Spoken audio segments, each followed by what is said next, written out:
Born in San Francisco, February 19th, 1929, which makes me 83 years old. I never thought I'd live this long, if you want to know the truth. And moved to Los Angeles when I was a little boy, and had an interesting childhood because I lived among Hollywood people. A lot of my friends ended up in the motion picture business. For example? For example, Hugh O'Brien, whose real name is Hugh Crampy, Stuart Whitman, David Jansen. These are all people who know. My high school, Fairfax High School, is well known for Demi Moore, is a Fairfax High School girl, and Elaine May of Mike Nichols and Elaine May, who's a very funny lady. She and I were classmates. But among the things I did when I was a boy, my father was a baseball player, and he was pretty good. He could have made the major leagues maybe. So he took me to baseball games when I was a little boy. In fact, I'm so old, I saw Joe DiMaggio play shortstop for the San Francisco Seals. Think about that. That's before he went up to the major leagues. And he was a lousy shortstop, but he could sure hit. And I'll tell you one story, kind of funny. I ended up being a bat boy for the Hollywood Stars. They were a minor league team that was owned by the Pittsburgh Pirates. And the Pittsburgh Pirates at that time, Bob Hope had a piece of the Pittsburgh, no, Bing Crosby had a piece of the Pirates. And we got very friendly. And every once in a while, I'd have to hitchhike to school in the rain. And Melrose Avenue is where Paramount Studios was, and I'd be hitchhiking in the rain during the war, and he'd pick me up, take me to school. So we got real friendly. Anyway, one day, by the way, the Hollywood Stars was owned by a guy named Bob Cobb. The name may not ring a bell, but the Cobb salad is his invention. He owned the Brown Derby restaurant, and his wife was a movie star. And anyway, one night, he says, I want you to stay in my box tonight. I've got a lady coming to the ball game who's never been to a baseball game. Yes, sir. What do you want me to do? He said, just want you to tell her what's happening. And, well, you know, I'll think about it. Someone who's never been to a baseball game, and I've got to explain what's happening. Not easy. But about the fifth or sixth inning, she decided she wanted to leave, and she was a very pleasant lady. And she says, can I ask you for a favor? I said, sure. She says, can I give you a big kiss? And I was a little embarrassed because I was like 14 years old. It was Marlene Dietrich. So that's no 5 minutes of fame. College, graduated in '49. It's a junior college, and was a journalism major. It's the best journalism school in the West Coast. And my first job was with the Los Angeles Rams. I worked for Pete Rozelle and did thumbnails. And I can segue to that too, which is kind of a funny story. Anyway, the Korean War started. I had two choices: enlist or get drafted, like everybody else. So my brother had been an aviation cadet in World War II, had washed out of pilot training, and went at a navigator school and could not pass a physical after the crash. His plane crashed, and so they sent him to meteorology school, which is probably the top of the people who are bright they send there. He was so good they never let him leave. He became an instructor in meteorology, spent the entire war up in Champaign-Urbana, Illinois. And I used to rub it in, you know, because he wanted to be a pilot. And flying, when I went into the cadet program, I knew nothing about airplanes. What do you mean? You enlisted, right? I enlisted in the Air Force. Air Force. And in January of 1951, I got a draft deferment in August because I'd been accepted cadet. They don't take everybody, you know. It's hard to get in the cadet program. So cadet program is not Air Force Academy, right? No, we didn't have an Air Force Academy at that time. There was no Air Force Academy. I got a story about that too someday, I'll tell you. Anyway, what makes it unusual is I'd never been in an airplane before. I never was crazy about airplanes. Never built a model airplane. I could care less. But here I am. Okay, I can do this. And you had to learn an awful lot in a very short time. Program was 13 months. I went through basic pilot training at Connally Air Force Base in Waco. Learned to fly the T-6. It was training aircraft, right? Terrible Texan, right? Two-place. It was had a big engine. It used to be the advanced trainer during World War II. During the Korean War, it was the basic training, the first one we got into. And I had absolutely no trouble flying. I thought this is the simplest thing I've ever done. About the fourth week we're there, my class 52 Charlie. I'm flying the silver T6s, which is a different model than the yellow one, which had I was flying an earlier model in advance, which doesn't make any sense, but it had a hand mic. Anyway, we're sitting around one morning getting ready to, a cadet sit at a table of attention, 4 of us. Nobody comes out. We're there for an hour, and no instructor. We sit there at attention. Pretty soon, here come all the instructors out of the room, and mine goes like this. I didn't know what that meant, but I wasn't too pleased. Anyway, he gets up and says, well, the colonel has just said that we need 200 volunteers to fly all-weather fighters. And my instructor says, my students will be the first to volunteer. So I end up flying 190 hours under the hood in a T6 on instruments. Difficult. Extremely difficult. What? Flying under the hood on instruments for 190 hours. We never got to fly anything but under the hood. We took off and put up the hood. So when I graduated, I didn't know where I was going to go. When did you graduate? I graduated on May the 10th, 1952. And I guess I'll tell you the only good story about that. About a week before graduation, we still had no orders. And we had finished all of our checks because for some reason the weather was good in Lubbock. Normally the weather's lousy, and they have to give you a few extra days for all of the checks. Well, anyway, you have to visualize. I had bought a bicycle. Now, as a first class cadet, you could ride a bicycle to places. Up until that time, you marched everywhere with everybody else. You never went anywhere by yourself during the day. So I bought this bicycle, but people were always borrowing it. We got so mad, I put it in this apartment in which I lived. There were 4 of us in the room. And here it is, early May. When we don't have any orders, we're sitting around doing nothing, really. And because we'd all passed our checks, we're all ready to go. And I had bought a sun lamp bulb, put it in the center of the barracks there where I lived, and pulled the double-deck bunk out, and I was taking a sun bath with the sun lamp bulb. And right as you walk in the door, my friend Harvey Milligan is making a model airplane, the kind that makes shavings, you know, the flying model with the balsa wood and the mess. And I'll never forget, I'm laying out, and Bill Johnson is sleeping underneath in the double-deck bunk. And the door opens, and I'm like this. And I hear him say, close the door, can't you see there's a tench hut? 4 stars walks into my cadet room. The only room in the entire Corps he walks in, the commander of the Air Training Command. Full 4-star general. He walks in, he takes the arm. By the way, Johnny Ray was singing Cry. I won't forget that. He takes the arm off the record player, and he says, is that all they have to do?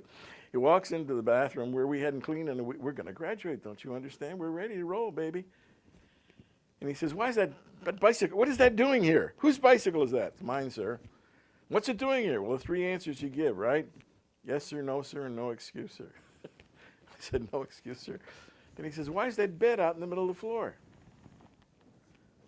And my friend Bill Johnson says, Lethe's taking a sun bath, sir. I could have killed him on the spot. General walked out, the colonel walked out, but the TAC officer stayed. We were restricted to barracks. And you got to understand, it's graduation time. People coming from all over the country to see their sons graduate. Everybody was restricted to the barracks, and everybody knew good old Lethe and his bicycle. Okay, isn't that the worst story you ever heard?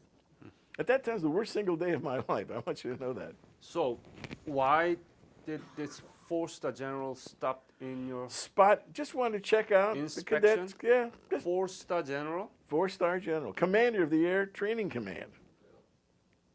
So anyway, so when did you leave for Korea? Okay, when I left, I went to Valdosta, Georgia, Moody Air Force Base for jet transition in the instrument school.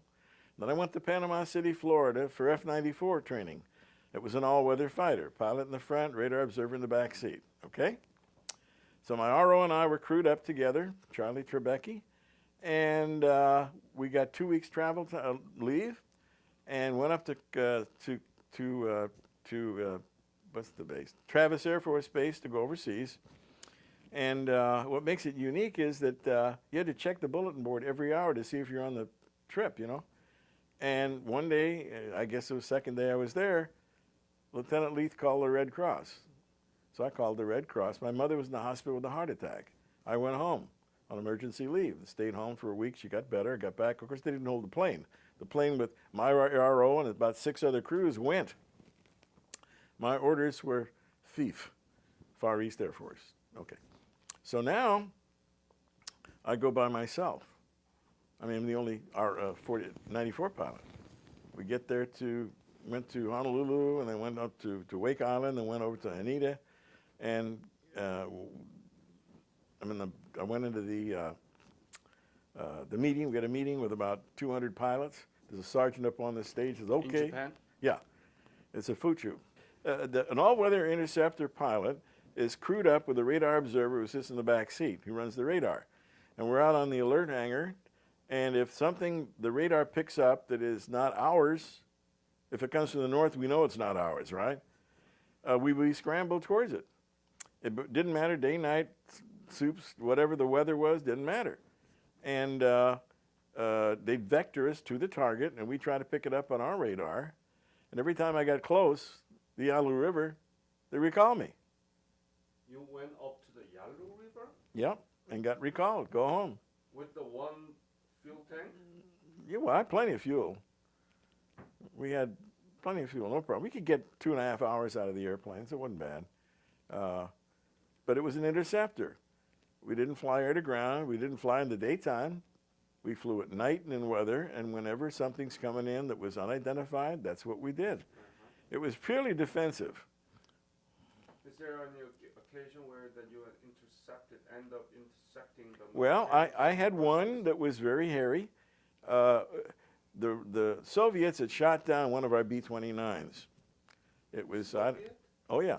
They shot down one of our B-29s. And we knew that they were monitoring our frequencies at Chitose Army Air Base. So we took off without communication, using the green light from the tower. And I was sauntering back and forth at 40,000 feet, and with complete radio silence, all of a sudden I get a call from our GCI site, which was called Gestapo. And they call them, whatever it might call, we have a hostile for you. Now, we like hostiles because we can shoot first and ask questions later. So I went due west 270, and I was 200 miles away. By the time I got over the Sea of Japan, about 50 miles from catching them, and they recalled me because I was picking up Vladivostok on the scope. I was 10 miles from Russia. So I turned around and came back, and that's the first time I looked at my fuel gauge. I should have been in the traffic pattern, okay?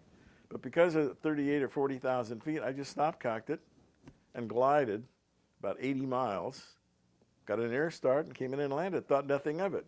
Of course, when you're 23 years old, you know, you're indestructible. You don't think anything like that could ever hurt you anyway. But I knew exactly what to do, and I did it. But that's the closest thing I came to shooting down anything. In the land, there was a war between U.S. and China, south and north, you know. Mm-hmm. But up in the air, it was war between what, U.S.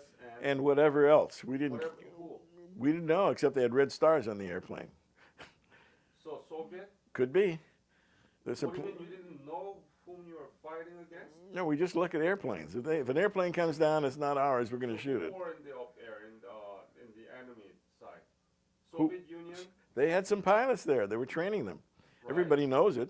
They had red-headed. North Korea? Oh yes, they had plenty of pilots in North Korea trained up there. We know about red-headed. He can tell you about it. How about China? Yeah. Chinese airplane too? Well, we can't tell. Besides, I never saw them visually because I was chasing with radar. I never got close enough. So I can't tell you personally about shooting anything, you know, whatever they were. All I know is I chased them. So that was the only occasion you were ending up? No, I intercepted a lot of airplanes, but never got close enough to shoot at them. Mm-hmm. The closest I got was like 500 yards, and that was too far away to shoot. They get 200 yards to shoot. And if they're 500 yards, you couldn't shoot. So you were recalled by the commander, whoever, you know. So what we were defensive. We were defending our boys from any type of, you know, every time they looked up, they were ours because that's what we did. Now, I'm not going to tell you I didn't want to fly F-86s and shoot down MiGs, but my job was, that's what you do. You do what you're told, and I was an all-weather interceptor pilot, which is actually a lot tougher than the day fighter pilots because they couldn't do what I could do, but I could do what they couldn't do. Got it? So Yeah. you got there. I got there 2 weeks before Thanksgiving, 1952, To Japan, right? to Japan. Yeah. And I left about a week after the armistice was signed in July. My squadron had a program called Operation Fair Play, where they wanted to fill up the existing fighter squads in the United States with combat experienced fighter pilots. So the COs took certain groups of people. He took some of the old ones, some of the new ones, some in the middle, and I was one he took to go home. How many stories did you? Well, it wasn't counted as sorties. They were just missions. How many missions? I would say about 100, but it was never really carried as missions. It was different. That's what we did. Okay, we intercepted. I had over 100 interceptions, and occasionally we'd have some B-29s I'd intercept. That happened all the time. We had some paint all black with just a number on the tail. And of course, they look like two U-4s because they're the same airplane, basically. We got a little nervous when we get up there and see this airplane, but it was ours because they had the numbers painted on the tail. How much were paid monthly? At that time, as a first lieutenant on flying status, about $465 a month. That included allowances. I think the flight pay was $150 a month, as I recall. That's a lot. Well, in those days, it wasn't bad, but it really wasn't very good. No, compared to the soldiers. Well, yeah, they were making $100 a month, and I was making 4 times that. No, I think they made less than $100. Well, they started them out. I was an enlisted man for $75 a month as an airman. As a cadet, I made 105, and out of that 105, I had to pay for my laundry and my meals and haircuts. How was your life in Okinawa? I mean, you were in Okinawa, right? No, I was in Japan. I know. No, I never got to Okinawa. Oh, so you fly from Tokyo. Tokyo, temporary duty at Misawa, Shitoshi, Taegu, K8, K13. They dropped us around. We only had 2 fighter squads in the whole Far East that were all weather. So they had detachments, 2, 3 aircraft. By the way, one other thing. When I was at Misawa New Year's Eve, 1953, I was scrambled at midnight. And the hangar doors that they had put the airplane in were frozen shut. We couldn't open the hangar doors. It took us 45 minutes to open the hangar doors. We had it's the longest scramble in Air Force history. It took us 45 minutes. How was your life in Tokyo? It was pretty good. In those days, the yen was 360 to 1. They should have been 400, but they gave them an extra break, So things in Tokyo were pretty cheap. I could get a great meal for about 2,000 yen. A great meal. I mean, I'm talking Chateaubriand, lobster tails, what do you call it? Flaming desserts, cherries Jubilee. You could have anything you wanted. It was fine. Now, I enjoyed the bathhouses, and I really liked the Japanese girls. They were very, very attractive, and they got better looking every day. Okay? That's all I'll tell you. But I enjoyed the culture. One little instance. I went into Irimagawa, which is a little town right off the base, Johnson Air Base. And I went in to get a crate of oranges, the tangerines. 30 yen is all it cost me, which is like 10 cents is what it cost me. And I was going to bring him back to the barracks because I like tangerines. A little kid, probably 13, 14 years old, was riding his bicycle, and he crashed. I mean, he ran, got right back up on that bicycle and drove off. No crying, no tears. I thought no American boy would act that way, but the Japanese did. I also, go ahead. So, you are Korean War veteran and Right. actually engaged with enemy's jet fighters and bombers, and you did, but you never landed in Korea.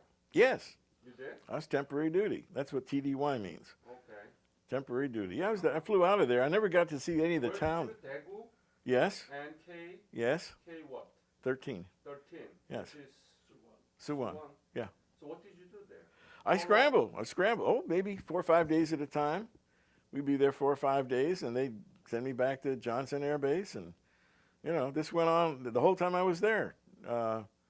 Like I said, I was at 4 or 5 bases. Most of them were Misawa and Shitoshi. Shitoshi way up north in Hokkaido, It's called Shitoshi Army Air Base, not even an Air Force I'm base. talking about the Korea. Right, okay. So how different that the bases in Korea. They didn't have alert hangars. They just had you out on the ramp. That was the only difference. And they had some PVC, the the metal, whatever it's called, PVC we called it, metal PCP, right? It was over dirt, and it worked fine, no problem. Everything was just. I never got into town because I was on alert all the time. We'd fly over there, do the job, and then they'd say, "Okay, come back 2 days from now." It was the same no matter where we were. We'd intercept whatever came down at any time, night, weather, whatever, and they would turn around and go home, and we'd chase them, and then they'd recall me. This happened so many times, I got tired of it. I got frustrated. Just want to fire my guns once and have a shot at somebody, but it never happened. Now, the entire all-weather units over there were 3 squadrons. I don't know what happened down at Izuki. I have no idea. But there were only 6 kills both squadrons got during the entire war. And they were all PO-2s, little biplanes. We never got anything else, but because they wouldn't fly at night or weather. What do you think you really contributed to the Korean War? Well, I gave them about 8 months of my life. That's the first thing. Yeah. The second thing is we protected our troops from any type of aircraft that was to bomb us.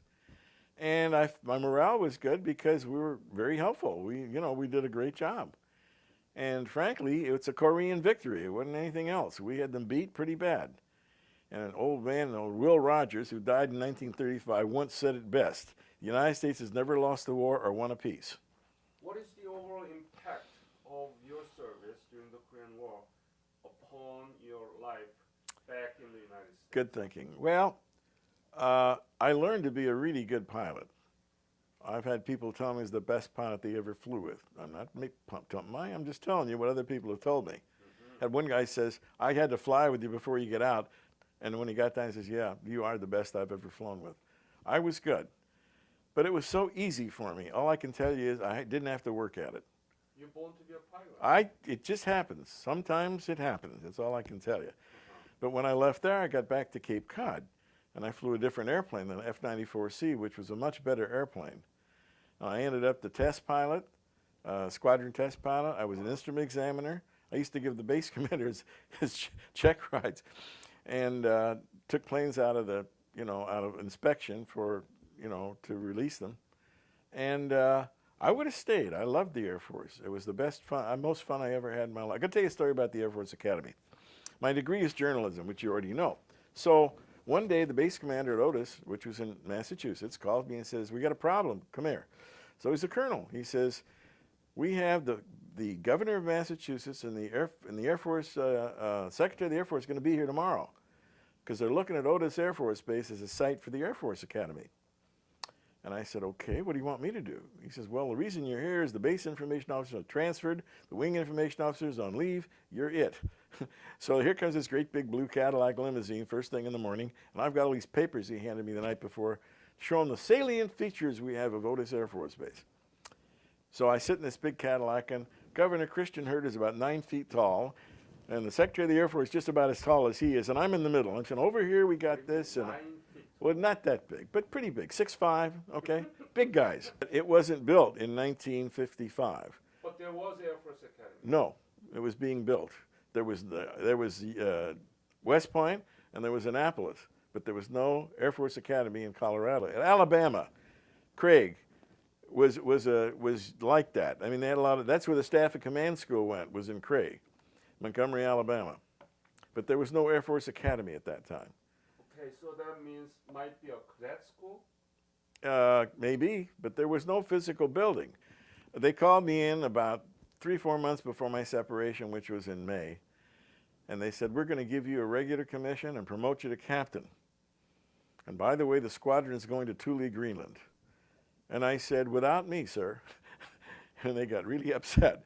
And I said, "You couldn't get me to Thule, Greenland if you made me a general. There is no place in the world I'd rather not be. It's Thule, Greenland." Okay? It's night 6 months out of the year. It's ice and snow. Yeah. But that you have to understand, at that time, we thought they're coming across the poles. That was what so all of our bases were in Greenland, Iceland, Newfoundland, upstate New York, all the way across to Portland, Oregon. I bet we had 200 fighter squadrons. because what's going to happen? They're going to come across the poles. We have to intercept them before they get here, and that was the linchpin was Thule, Greenland. So it's all about against Soviet Union. Well, that's what we thought. Yeah. And then I moved here to Dallas in 1956, met a beautiful girl, and got married. And I was flying out there at Hensley. They had a fighter squadron. It was fun. And then one day they transitioned to C-119s. And I tried that, and I said, I don't know what the hell it is, but it's not flying. And, well, you know, and I got you know, my wings clipped at that time. But I stayed in the reserve and did lots of things. What do you think is the legacy of Korean War and Korean War veterans? Well, we'd like to call it the Korean victory, for one thing. And as the Korean government said, and their individuals say, thank God for the Americans, because without us, they wouldn't have a country. And we believe it. And I know one thing that a lot of people don't know. There were 137,000 Purple Hearts awarded during the 37 months. That's a lot of dead and wounded. On a scale of 1 to 10, it was a lousy, dirty war. And everything would have gone fine. You know, Army intelligence is an oxymoron. Because they said Chinese are not coming in. They didn't know. How they didn't know, I have no idea. But they should have known. So we retreated, but we fought back. But MacArthur pulled a great end run that worked. And he was lucky because the tide there at Incheon is like the Firth of Forth. It's awful. The tide is enormous. If they didn't get there exact at the right time, that mission would have been a disaster. But it happened. What happened is Korea today is a thriving economy. They have zero unemployment. They produce some wonderful things, Kias, Hyundais, and Samsung. And I was there, like I said, 2 years ago. Whole week, the government paid for the trip. I took my son with me. My wife passed away 9 years ago, so he and I went. We loved every minute of it. And we were so impressed.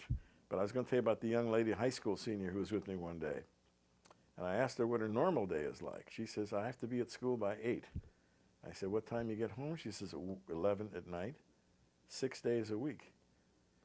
So when I talked to the kids about the Tell America program for the Koreans, I asked them, how would you like to go to school from 8 in the morning till 11 at night and have to learn Korean besides? Because English is mandatory in South Korean schools. They can't believe that people do that. She was very bright. And I'm very proud of that girl. And they loved us, and we just thought it was wonderful. Only problem with every day I had to wear a necktie, because every day was a thing. You know, no jeans, only khakis you could wear. But I was sitting next to a 4-star general one night who told me an interesting story. I asked him point blank, do you think we can handle anything they can throw at us? He said, yeah. And I said, what do you think's going to happen, General? He says, we think they're going to implode North Korea. That's what we think. And he said one interesting thing, he says, they have floods, you know, every so often, monsoons, and bodies float down the Han River from North Korea. And the average size of the North Korean soldier who they measured is 5'3", 130 pounds. Little bitty guy. They don't eat well, as you undoubtedly know. But I consider what I did a very important part of my life. And I do what I do now because I'm running the Tell America program in Dallas, because I believe the kids should know. Unfortunately, it's not in a lot of their textbooks. And by the time we're finished with them, they know. And I can tell you this, I hand out a little report card to the children. Now, I've done about 40 schools in the last year, mostly high schools, occasionally a college and occasionally a middle school. And we give a report card, you know, what did you like, what didn't you like, what would you like to have more of and less of? And I've got all those reports. I haven't got one negative comment from the kids. It's most amazing. They do absorb, and they're very interested. And I also have a whole complete list of books they could read. And also the information that's in the Freedom of Information Act, all of the telegrams from Zhou Enlai to Mao Zedong to Stalin. It's very interesting, you know, how many tanks do you need, when do you need them, and so forth. Don't tell me it didn't happen. Anyway, I thought it was fascinating that what happened. But I think it was a very important part of my life. But if my wife hadn't passed away, I probably would be doing this, because when your wife dies, you have no idea what are you supposed to do. My daughter, the oldest one, the one who's 51 now, went to Ursuline Academy, very expensive, high-priced school, came home with her textbook. I blew up. I went to see the sister superior who runs the school. And what bothered me worse is we only got a paragraph in this entire history book. But Julian Bond got a full page. Now, who the hell is Julian Bond? He's the first black representative from the state of Georgia since the Reconstruction. And the people who write the book thought that was more important than the Korean War, and I didn't. So when the time came to do this program, I said I will do it because I've been aggravated for 25 years about it. Got it? Okay.